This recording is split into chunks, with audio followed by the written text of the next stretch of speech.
대불정경 또 보겠습니다. 지난 시간에 보던 부분은 부처님께서 명행을 내려놓으셨다. 마라가 부처님께 앞서서 약속하신 대로 반열반에 드십시오 이렇게 이야기를 하고 부처님께서 너는 걱정할 필요가 없다. 나는 약속한 대로 갈 거다. 이런 말씀 하시고 3개월 뒤에 과정에 들지 않겠다. 그러자 대지가 진동하고 대지가 진동하는 8가지의 경우에 대해서 또 한번 정리를 해봤고 이어지는 내용입니다. 8가지 모임. 부처님이 이처럼 대지가 진동하는 원인에 대해 설하자 지혜가 대단한 지혜를 지니고 있던 아난다 존자는 꼭 대단한 지혜를 지니고 있지 않아도 뒤에 6가지는 다 부처님 관계된 건데 순서대로 보면 명행을 내려놓으셨구나. 모를 수가 없죠. 아난다 존자는 부처님이 그날 명행을 그만두었음을 알아챘다. 부처님 또한 아난다가 이제야 상황을 제대로 파악했다는 사실을 알았지만 아난다가 가르침 도중에 끼어드는 것을 허용하지 않았다. 앞에서 뿌꾸사띠 왕이었다가 나라를 버리고 출가해가지고 마가다국의 빈비사라 대왕하고 좋은 관계를 가지면서 서로 선물을 주고받는데 뿌꾸사띠는 자기 나라에서 나는 최고의 보석을 선물을 하고 빈비사라 왕은 나도 보석해야 되는데 하고 고민을 하다가 삼보에 대해서 소개를 하는 편지글을 황금 종이였죠. 거기다가 쭉 써가지고 그리고 마지막에는 당신도 출가를 하는 것을 권한다. 근데 본인은 출가는 안 하고 여튼 그래가지고 그 말 듣고 그게 인연이 돼가지고 나라를 버리고 출가해가지고 북쪽에서 남쪽으로 계속 내려와가지고 결국은 부처님하고 만나죠. 부처님 계시는 줄 알고 기원정사 편지를 마가다국에서 보냈으니까 마가다국으로 갔다가 부처님 기원정사 계시는데 어긋났지만 부처님께서 그러한 상황을 아시고 신통으로 찾아가셨다.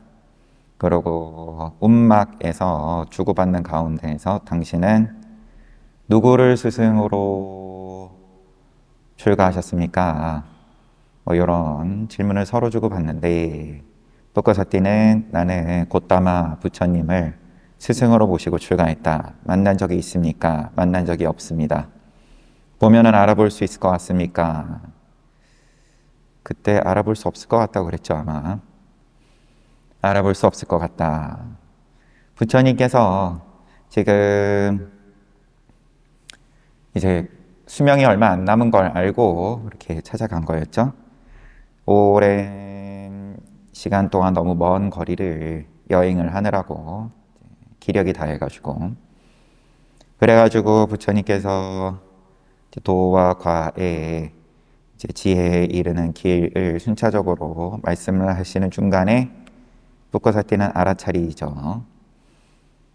이분이 곧다마 부처님이었구나 처음부터. 근데 처음에는 친구요, 호칭이 친구요 이런 식으로 부처님인 줄 몰랐기 때문에 그래서 그 점을 참회를 하고 싶은데 부처님께서 법문을 하는 중간에 여기 나온 것처럼 끼어드는 것을 허용하지 않았기 때문에 부처님께서 이제 설법을 다 마치실 때까지 가르침을 다 하실 때까지 기다렸다가 뒤에 이어지는데 아난다가 알아챘는데 아차 내가 놓쳤다. 부처님께서 명행을 내려놓으셨구나. 하지만 허용하지 않았다. 부처님은 계속해서 8가지 모임, 8가지 승리처, 8가지 해탈과 같은 주제들을 설해 나갔다.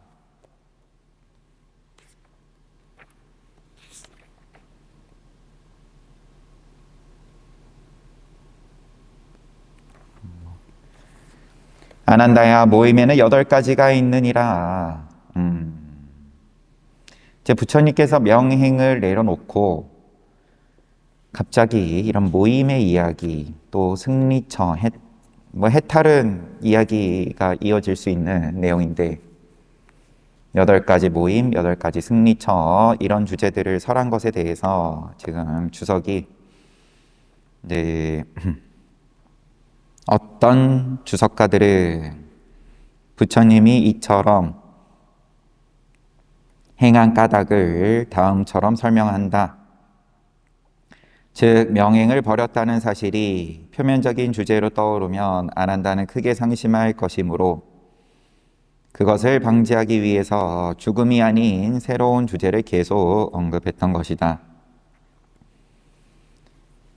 늘 그렇지만 부처님께서는 요 시점에서 가장 적절한 말씀을 하셨을 텐데 이게 잘 왜 그러지 싶으면 와닿지가 않고 궁금한 사람들이 많고 기운이 보이면 또 거기에 대해서 방금처럼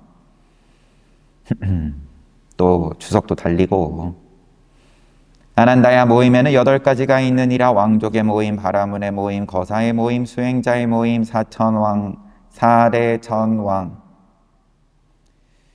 천신들의 모임, 33천 천신들의 모임, 악마가 이끄는 천신들의 모임, 브라만 신의 모임이 그것이니라. 왕족, 바라문, 거사, 수행자 이렇게 4개는 인간, 나머지 다른 4개는 사대 왕천, 33천, 악마, 브라만. 이 악마가 이제 아수라겠죠. 아난다야, 나는 수많은 왕족의 모임에 참여했던 것을 기억하고 있느니라. 나는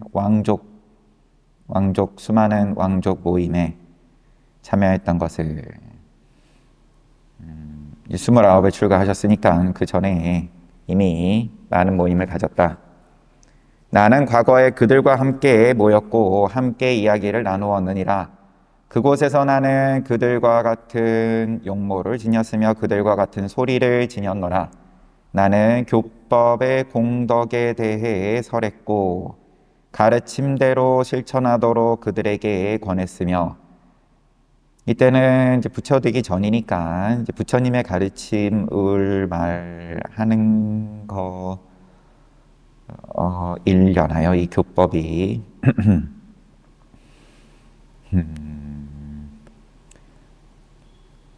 여튼 어떤 넓은 범주에서 봤을 때는 우리 윤리적으로 그렇게 나라를 다스리고 또 그렇게 살자, 그런 느낌입니다.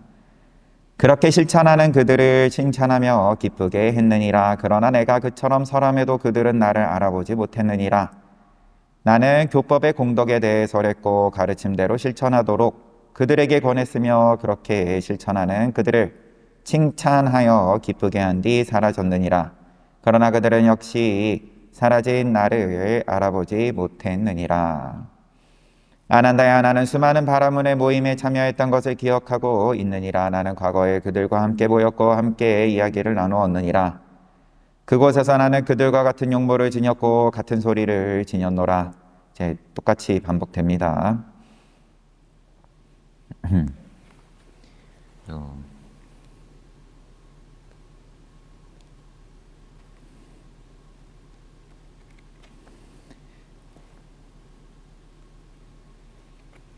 잠시만요.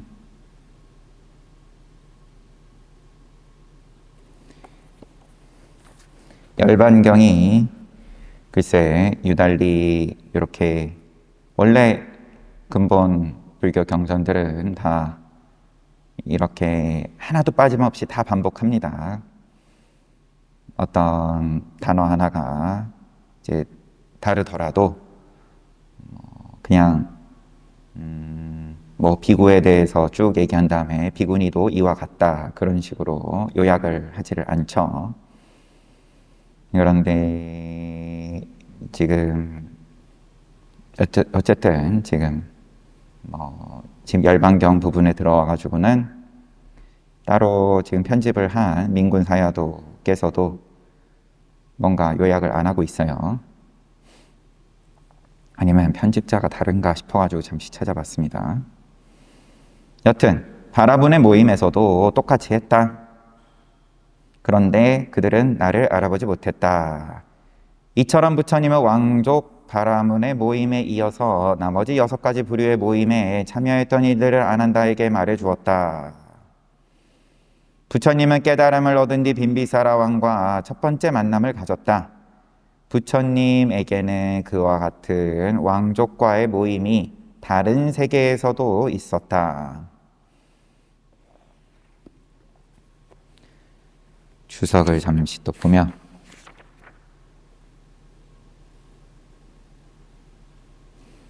우리 여태까지 왕족들하고의 모임을 많이 있었죠. 근데 여기서 보니까 이제 부처님 출가하기 전뿐만 아니라 지금 여태까지 교화의 45왕거를 지금 다 나신 거죠. 이미 가르침을 펴오는 가운데에서 이제 법회의 자리를 그만큼 많이 가졌다.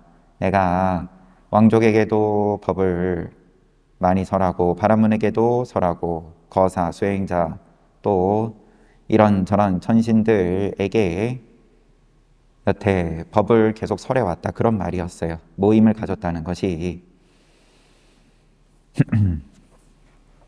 근데 알아보지 못했다. 알아보지 못했다.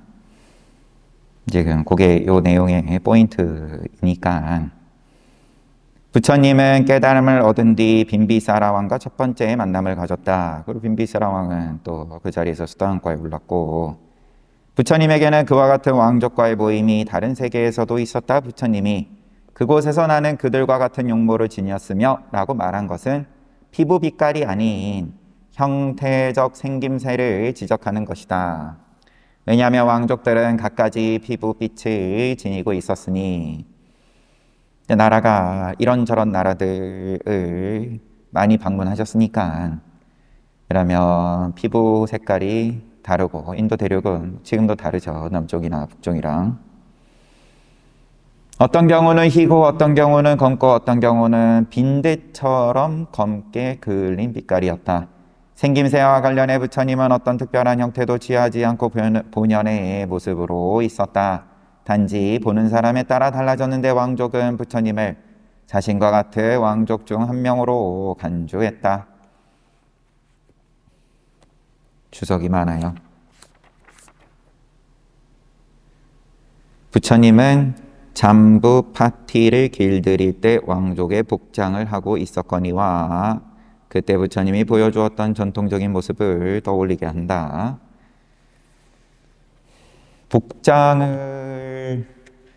복장을 상대방의 눈높이에 맞춰가지고 바꿔 입으시는 경우도 있었다. 또한 그들과 같은 소리를 지녔다는 것은 부처님이 어떤 특별한 모임에서 말할 때 사용한 언어를 뜻하는 것이다. 목소리 자체를 두고 말하자면 부처님은 브라마 왕의 것과 같은 목소리를 지녔으니 그래서 수바다였죠. 부처님의 목소리에 끌려가지고 거부 장자의 아들이었는데 그래가지고 인파를 해치고 나아가서 개정해를 말씀을 하시는 부분을 듣던 가운데서 나도 저거 해야겠다. 그래가지고 집에 가가지고 자기 출가한다고 들어놓아가지고 밥도 안 먹고 그러니까 어쩔 수 없이 출가는 시켜줬는데 이제 그러다가 이제 반대를 하다가 저러다가 몸 상한다. 주변에서 어차피 쟤는 얼마 못 버틴다. 그러면 거짓으로 허락을 해주는 셈인데 가가지고는 또 수행 잘 하니까. 그런데 부처님께서 그때는 조금 특별하게 얘는 두타행을 하는 비구를 찾아가지고 이제 스승으로 해준 거죠. 얘는 너가 책임져라 전계사 스승을 시켰는데 두타행을 그래서 잘 하다가 기근이 들어가지고 자기가 도움이 되어 보겠다 그래가지고 고향 마을로 가서 친족들이 60개의 항아리를 보시를 하고 한 항아리당 10명이 먹을 수 있었다. 600명이 잘 먹었죠. 좋은 일인데 고향 근처에 갔더니만 부모가 출가 전에 부인을 이쁘게 꾸며가지고 데리고 와가지고 자, 자손이라도 남겨달라고 그러면서 이제 실수를 해버리고 그 숲에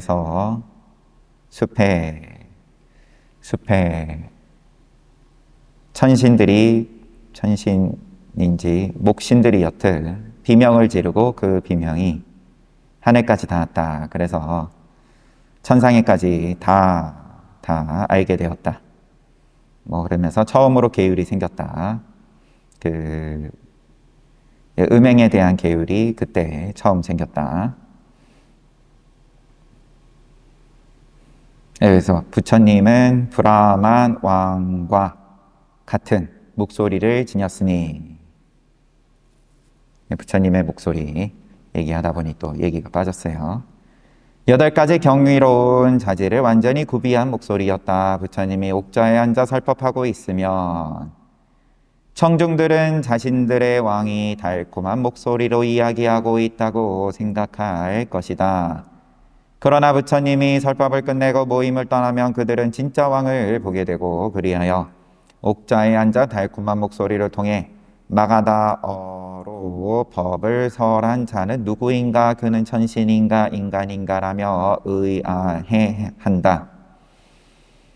마가다어 해놓고 괄호 또는 싱할라어 등 부처님은 그때그때 상황에 알맞는 언어로 설법했다. 그들은 자신들에게 법을 설한 존재가 부처님이라는 사실을 알지 못한다. 그러면 지금 얘기가 부처님께서 법을 설하시면 왕족은 우리의 일부 우리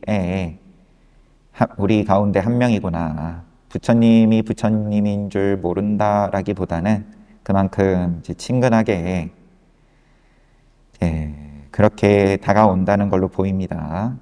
생김새에서도 그렇고 그다음에 목소리도 특별해서 각 그 나라에서 쓰는 언어도 쓰고 달콤한 목소리이고 등등. 그렇다면 어째서 부처님은 자신을 드러내지 않은 채 법을 설했을까? 그렇게 하는데 어떤 이익이 있었을까? 부처님은 청중이 나중에 깨달음을 얻을 수 있도록 토대를 제공한다는 의미에서 법을 설했다. 법을 들을 당시에 청중은 부처님을 인지하지 못했고, 조금 요 말이 조금 애매하긴 해요. 법을 그러면은 부처님께서 새벽에 대비정에서 오늘은 누가 인연이냐 그러고 찾아가 가지고 법을 설하고 부처님인 줄 알고 그러는 모습들을 우리가 반복적으로 봤는데 부처님을 인지하지 못하고 그리하여 그런 법에서 진정한 의미를 얻지 못했다. 법이란 잘 설해졌음이라는 이 단어가 하나 있어요. 보니까 한국어로 번역을 풀어가지고 잘 설해졌음과 같은 수승한 특질을 구비하고 있기 때문이다.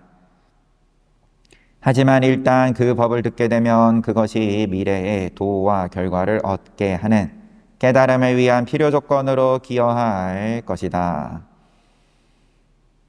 부처님을 인지하지도 못하고 또 법에서 진정한 의미를 얻지 못하고 그래도 괜찮다. 왜냐하면 법은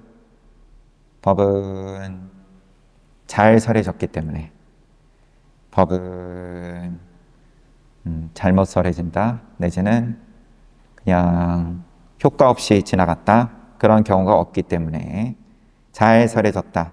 설해진 법은 무조건 결과로 이어진다.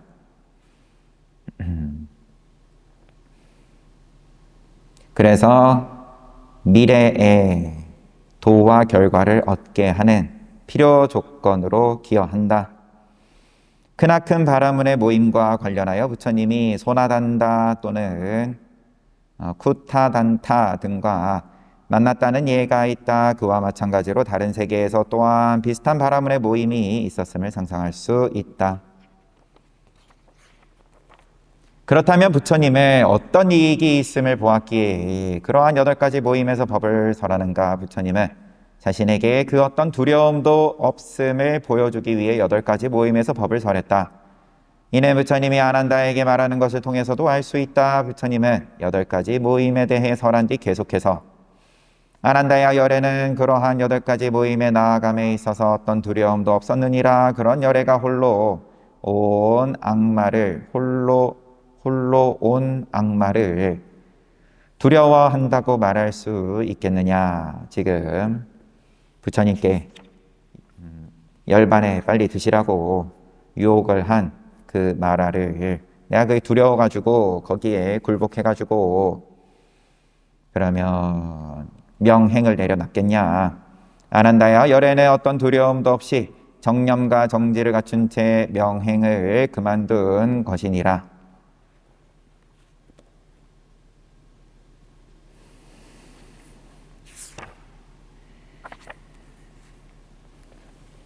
마음을 조복하는 8가지 방법. 부처님은 이어서 아난다야 삼매를 가리는 덮개로 작용하는 심리적 현상과 감각적 대상물이 있느니라.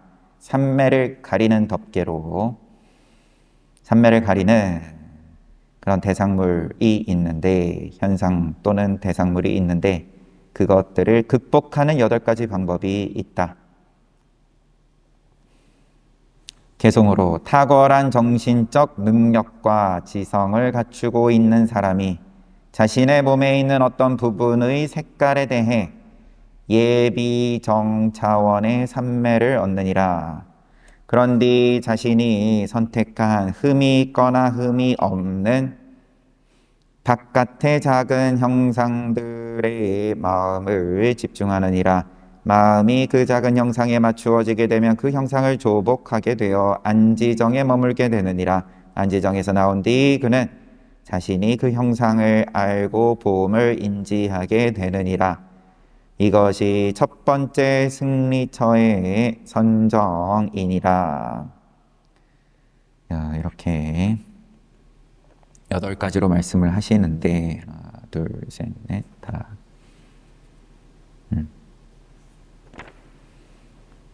제3매를 가리는 덮개인 심리적 현상, 감각적 대상, 그것을 극복하는 8가지 방법인데, 지금 첫 번째 계속만 다시 보면 자신의 몸에 있는 어떤 부분의 색깔에 대해서 예비정 해놓고 한자로는 가행이라고 되어 있습니다.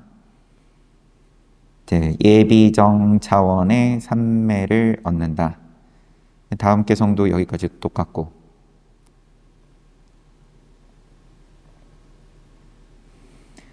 그런 뒤 자신이 선택한 흠이 있거나 흠이 없는 바깥의 작은 형상들, 이거는 가시나 업초라고 되어 있는데, 여튼 바깥의 큰 형상들의 마음을 집중한다. 마음이 그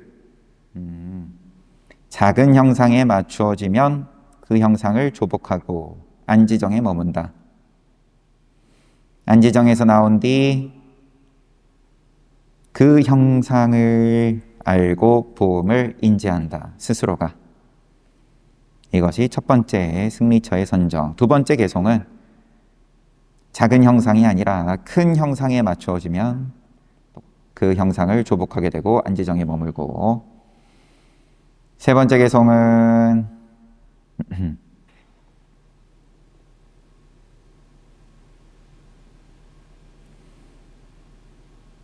잠시만요. 탁월한 정신적 능력과 지성을 갖추고 있는 사람이 예비정의 대상으로 자신의 몸에 있는 어떤 부분의 색깔을 취함이 없이 이번에는 몸에 있는 어떤 부분의 색깔을 취함 없이 앞에서는 이제 그 몸의 색깔에 대해서 예비정 차원의 삼매를 얻는데 여기서는 색깔을 취하지 않고 이제 마음을 집중한다. 마찬가지로 네 번째 개성도 색깔을 취하지 않고 또 이제 큰 형상에 맞추어지고 다섯 번째 개성은 어떤 부분의 색깔을 취함이 없이 바깥의 푸른 형상들의 마음을 집중하고 여섯 번째 개성은 황색의 형상들의 바깥에 노란색의 형상들의 마음을 집중하고 바깥에 붉은 형상들의 마음을 집중하고 바깥에 흰 형상들의 마음을 집중하고 이렇게 이제 여덟 개의 개성으로 말씀을 하십니다. 설명을 보면 승리처 선정을 빨리어로 이렇게 나와 있는데 땡땡이다. 이것은 장애물에 반대되는 외적 상태를 극복하는 것을 의미한다. 승리처 선정은 빨리어를 보면 장애물을 극복하는 것을 의미한다. 그리고 초월적인 축복 상태를 말한다. 이 선정은 재빨리 삼매를 성취하고 그를 통해 장애물을 극복할 줄 아는 대단히 예리한 지성을 갖춘 자들에게 적합하다. 아울러 삼매의 대상이 작은 것이든 큰 것이든 관계없이 잘 다룰 수 있어야 하며 어려움 없이 그것에 대한 통제력을 확보할 줄 아는 자들에게 적합하다. 하면서 승리처 선정하는 법을 구체적으로 얘기를 하는데 그냥 넘어가겠습니다.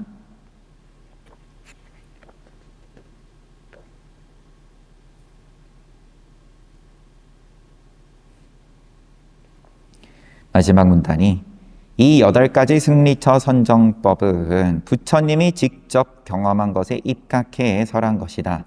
사실 부처님은 이러한 수행법을 수없이 실천했다. 불교 밖의 사람들에게 무한한 대상을 삼매 대상으로 삼는 것은 꽤 어려운 일일 수 있다. 그러나 부처님에게 있어서 삼매의 대상이 지니는 범위는 무한하다. 그러므로 그 무엇도 부처님의 마음을 움츠려들게 할 수 없다. 모든 대상들을 이제 삼매로 본다. 부처는 두려움으로 보는 게 아니라 부처님이 아난다 존자에게 8가지 승리처 선정을 설한 것은 제자들에게 열애의 두려움 없는 본성을 이해시키고자 함이었다. 아난다여 열애는 이러한 특질을 지닌 8가지 승리처 선정에 머물렀고 그곳에서 나왔기 때문에 어떤 두려움이나 무서움도 느끼지 않는다. 그런 열애가 홀로 다가온 악마를 두려워했다고 말할 수 있겠느냐. 아난다여 열애는 아무런 두려움 없이 정념과 정지를 갖춘 채 명행을 그만둔 것이니라. 부처님은 이어서 8가지 해탈에 대해서 설했다. 하고 이제 8가지 해탈로 이어지는데 명행을 그만둔 것이 부처가 부처님께서 지금 꽃다마 부처님께서 명행을 그만둔 것이 부처님은 이 현겁에 한 번 나오신다 그렇게 얘기를 하는데 그렇게 한 번 나오셨는데 그 기회를 왜 다 안 쓰고 5분의 4 되는 지점에 가셨냐. 이제 그런 거에 대해서 계속 지금 뭔가 보충 설명이 이제 이어지는 걸로 보여요. 두려움 때문에 간 게 아니다. 두려움 때문에 간 게 아니다는 거를 지금 설명하는 방식이 8가지 모임, 그 다음에 마음을 조복하는 8가지 방법. 마음을 조복하는 8가지 방법은 결국 요약하면 무한한 대상을 삼매의 대상으로 삼는다. 결국 일상이 삼매다라는 건데 해탈도 그러하겠죠. 8가지 해탈에 대해서 설했다. 수행자는 바로 개송으로 나옵니다. 수행자는 자신의 몸을 성찰함으로써 선정을 성취한 후 가시나 업처로 외적인 현상을 성찰하느니라. 이것이 첫 번째 해탈이다.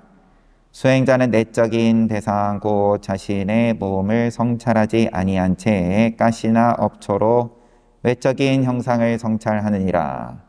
이것이 두 번째. 수행자는 밝고 깨끗한 것을 대상으로 삼아 성찰한다.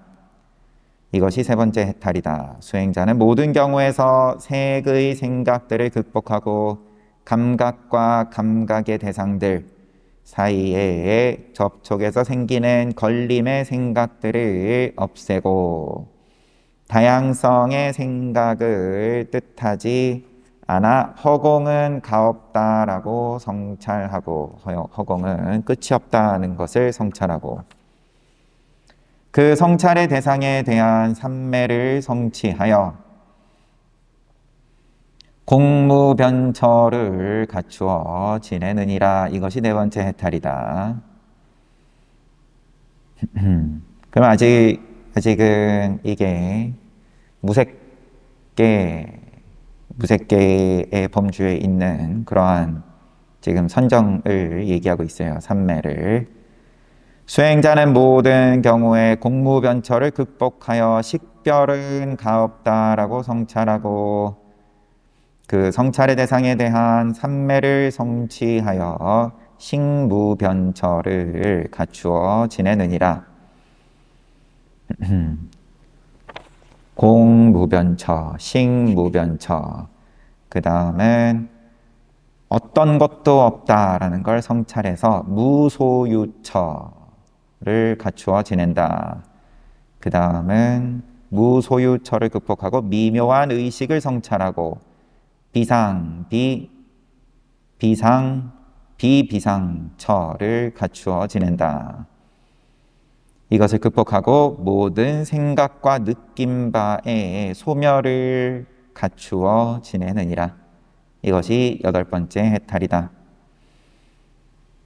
여기서 해탈에 해당하는 원어는 위목하이다. 위목하란 마음을 가리는 덮개와 장애되는 정신상태에서 완전히 자유로워진 것으로서 아버지의 품에 안긴 아이의 평화로움에 비견되는 크나큰 축복의 상태를 의미한다. 이러한 자유 또는 해탈은 선정이 유지되는 한 지속된다. 또한 위목하는 명상의 대상과 마음이 통일되어 어떤 생각에 의해서도 방해받지 않는 상태를 의미하기도 한다. 사전적인 의미이고 또 근본불교에서 해탈을 어떻게 보냐. 해탈은 마음을 가리는 장애에서 자유로워져서 아버지의 품에 안긴 아이의 평화로움에 비견된다. 그리고 선정이 유지되는 한 지속된다. 이렇게 돼 있어요. 지금 8가지 해탈에 대해 얘기를 했는데 지금 7번째 비비상처까지도 무색계를 말하는 거고요. 근데 이제 마지막으로 8번째 얘기한 것이 극복해서 소멸을 갖추어 지내느니라. 여기서 이제 출세관으로 이제 나아가는 건데 7번째, 6번째, 7번째가 이게 부처님께서 고행하시기 전에 알라라깔라마하고 우다깔라마부타로부터 이제 배운 부분들인데 여튼 위목하 명상의 해탈의 원어 위목하는 명상의 대상과 마음이 통일되어서 방해받지 않는 상태를 의미하기도 한다. 그러면 도둑놈을 보면 도둑놈이고 부처를 보면 부처고 거울과 같다. 명상의 대상과 마음과 통일되었다. 내지는 또 너와 내가 구분되지 않았다. 분리되지 않았다. 앞에서 부처를 못 알아본 이유도 그렇게 또 이야기를 할 수 있겠죠. 부처님께서 쓰시는 모양, 그 다음에 소리, 이런 것들이 다 부처님인 줄 인지하지 못하고 부처님은 자신을 드러내지 않은 채 법을 설했다. 위에서 말한 8가지 해탈 중에서 앞에 3가지는 색계의 선정이다. 그중 첫 번째 해탈은 색계의 선정 중에서도 외부의 대상과 마찬가지로 내부의 대상을 성찰함으로써 성취되고, 두 번째 해탈은 색계 선정에서도 외부의 대상을 성찰함으로써 성취되고, 세 번째는 매우 깨끗하고 순수한 색깔, 푸르고 황색이고 붉은색이고 흰색의 물질적 대상에 집중하여 성취되는 선정이다. 수행자는 세 번째 선정에 머무는 동안 이것은 수승한 것이다와 같은 생각을 하지 않는다. 그런데 그의 마음은 아직 수승한 대상에 고정되어 있기 때문에 마치 그가 그런 생각을 즐기고 있는 것처럼 보인다. 그래서 문어는 그를 이것은 스승하다는 생각에 집중한다라고 말하고 있다. 이어서 나오는 4가지 해탈은 4번째, 5번째, 6번째, 7번째까지는 무색계의 4가지 선정을 언급하고 있다. 이러한 무색계의 선정을 해탈이라고 하는 까닭은 그 선정들이 색에 대한 생각에서 완전히 자유롭기 때문이다. 그래서 무색계인 거죠, 또. 아울러 그 선정에 든 수행자의 마음은 삼매의 대상과 완전히 합일되어 그 어떤 생각에 의해서도 방해받지 않기 때문이다. 이미 그러면 무색계 선정만 돼도 삼매의 대상과 완전히 합일되었고 그 어떤 생각에 의해서도 방해받지 않는다. 내가 그 어떤 생각을 붙이지 않는다. 8번째 해탈은 멸정, 니로다 사마카티, 멸정을 뜻한다. 이것을 해탈이라고 하는 까닭은 수행자가 멸정에 들어가 있으면 생각과 느낌을 비롯한 일체의 정신적 현상이 멈추기 때문이다. 다시 말해 수행자의 정신적 흐름이 모두 정지되고 그에 맞추어 마음에서 발생한 색이 멈추며 그리하여 유의법의 상태로부터 전적으로 자유로워지기 때문이다. 이와 같이 멸정이 지속되는 동안에는 4가지 정신적인 오온들과 수상행식 4가지 정신적인 오온, 마음에서 생긴 색, 이렇게 해서 오온이 멸한 상태가 지속된다. 두려운 윤회의 과정 중 쾌락을 발견한 사람이나 3계 중 어느 한 곳에 사는 것에 만족하는 사람에게 해탈이란 끔찍한 일이다. 나는 해탈할 생각이 별로 없는데요. 난 지금 만족합니다. 지금 너무 즐겁습니다. 그러나 부처님에게는 해탈에 들어 지낸다는 것이 크나큰 즐거움이다. 부처님은 해탈을 경험하는 데 어떤 두려움도 없다. 부처님은 8가지 해탈을 설하면서 아난다 존자로 하여금 열애의 두려움 없는 본성을 이해하게 만들었다. 아난다야 8가지 해탈에 머물고 그곳에서 나오는 열애는 어떤 두려움이나 무서움도 느끼지 않느니라. 그러한 열애가 어쩌다 홀로 다가온 악마를 두려워할 수 있겠느냐. 아난다야 열애는 어떤 두려움도 없이 정념과 정지를 갖춘 채 명행을 그만둔 것이니라.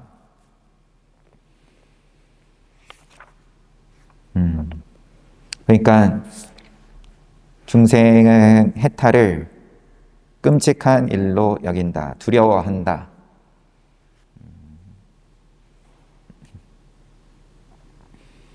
그냥 다 아는 입장에서 부처님께서 법을 펴신 거예요.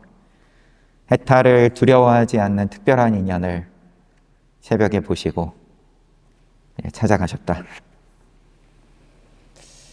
깨닫기 전이니까 여전히 두려워하겠지만 해탈을 두려워하지 않을 수 있을 인연을 보고 찾아가셨다라고 말해야 맞겠습니다. 쉬운 일이 아니에요. 그래서 해탈, 열반을 아무리 얘기해봤자 두려워하는 사람, 해탈, 열반 하고 싶지 않은 우리에게 부처님의 가르침을 전한다는 것이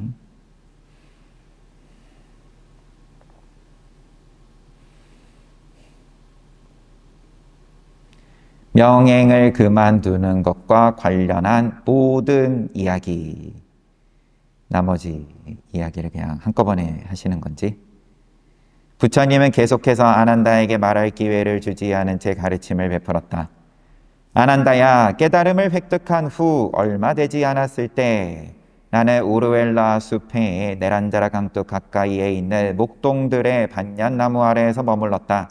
그때 사악한 악마가 나에게 다가와서 이렇게 말했다. 이제 어제 봤듯이 5번째 주, 그 다음에 8번째 주, 2번 있었다. 부처님께서는 이제 반열반에 드십시오. 선석께서는 반열반에 드십시오. 지금이야말로 부처님께서 반열반에 드실 때입니다. 목표 달성하셨으니까. 아난다여, 그때 나는 사악한 악마에게 이렇게 말했느니라.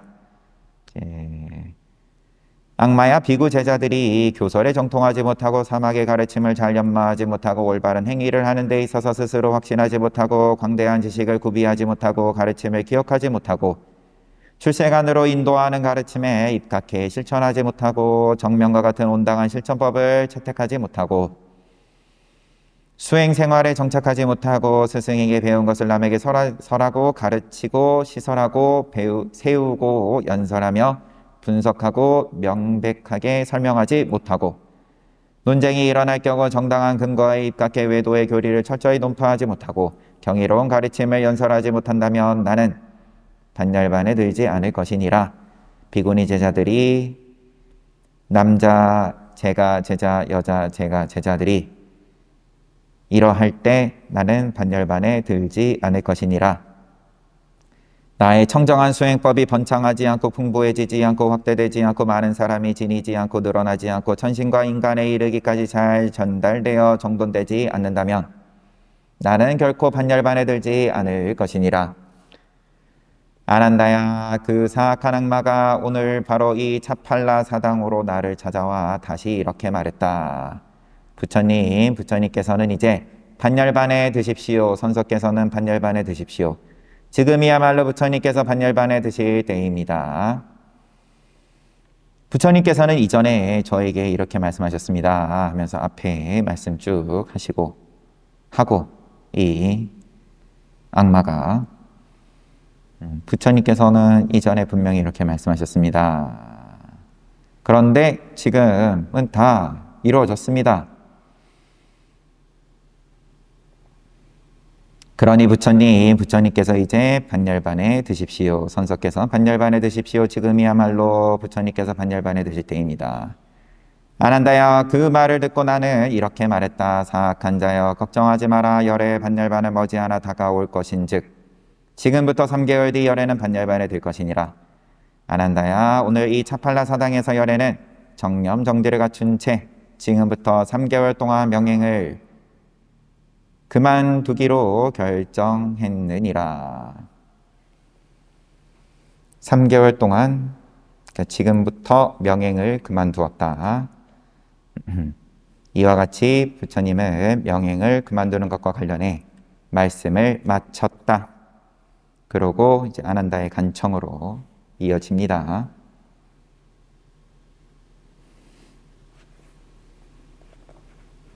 여기는 이제 다음 내일 또 보고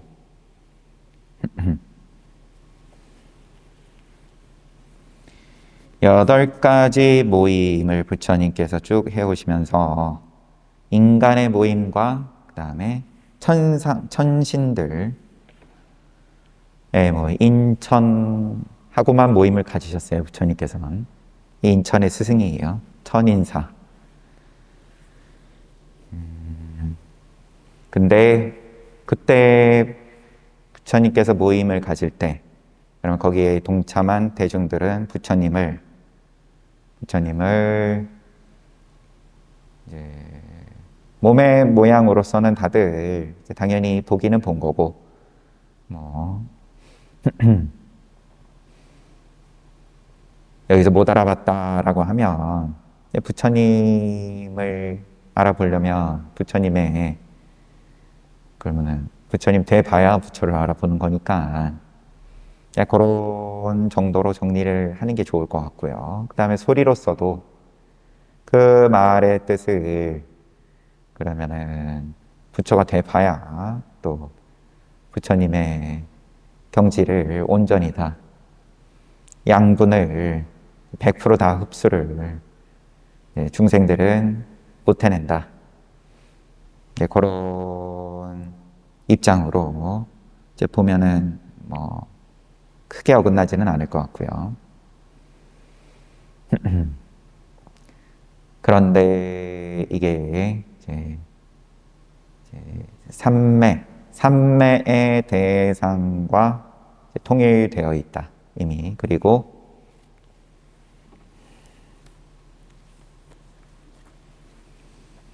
모임을 갖는 8가지 모임 다음에 말씀하신 마음을 조복하는 8가지 방법 말씀하실 때 삼매의 대상 부처님께서는 무한한 대상을 다 삼매로 삼는다. 삼매로 삼는다는 것은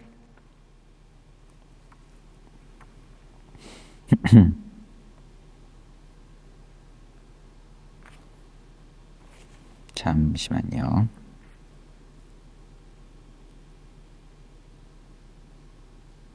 삼매의 대상과 완전히 합일되어 그 어떤 생각에 의해서도 방해받지 않는다.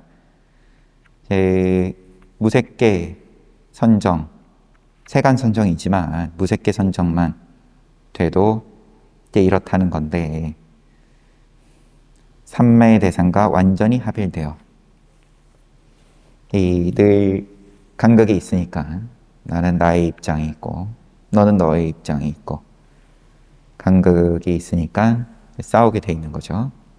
무조건 싸운다.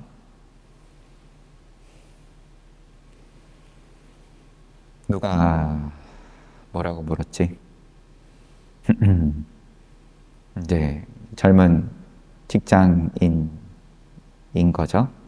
그런데 집에 있으면 부모님하고 싸우고 가족하고 싸우고 그렇다고 독립해서 나가자니 여건이 오늘날 그게 쉽지가 않고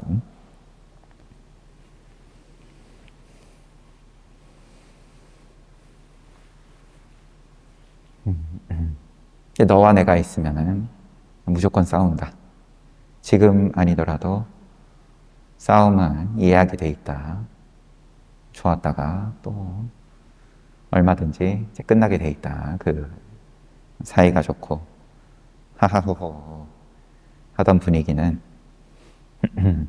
그걸 우선 전제하고 안 싸워야 된다에다가 기준점을 잡아놓으면 그럼 늘 불행한 건데 잠깐 아닌 것 같은 경험을 하더라도 그래서 무슨 기준값이 그러면은 지금 오늘 본 내용에 의하면 최소한 부처님의 깨달음까지는 아니어도 무색계의 선정에 들어갈 수준은 되어야 거꾸로 말하면 색계 선정 가지고도 안 된다 뭐 이런 거죠.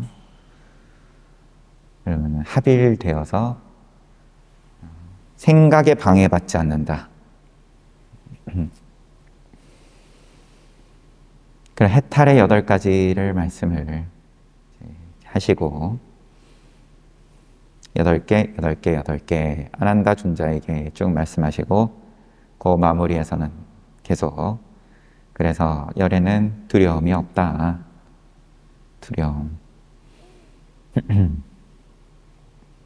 시간도 다 됐고 그래서 제 아난다 존자가 그런 부처님께 좀 물려주십시오. 이제 돌이켜 주십시오. 명행 그만두기로 하신 것을 생각을 바꿔 주십시오.